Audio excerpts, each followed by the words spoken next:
Today, let us pay tribute to our patriots, both from the past and the present, by safeguarding the democratic institutions that were built from the rubble of the wars that gave rise to our heroes. Let us honor them by keeping in mind that the freedom that we won back then, the same freedom that we continue to enjoy today, is only as strong as determination to determine free from any form of subjugation and oppression. And while the noble heroes of the past faced the might of colonial powers, this time we face the modern problems of poverty, corruption, environment degradation, terrorism, criminality, and illegal drugs.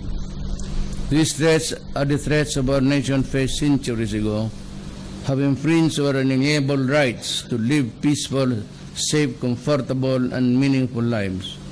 We are at a crucial juncture in our nation's history, and we need to learn from the lessons of our past if we are to learn to ensure that these threats do not cause any more harm to the present and future generation of Filipinos.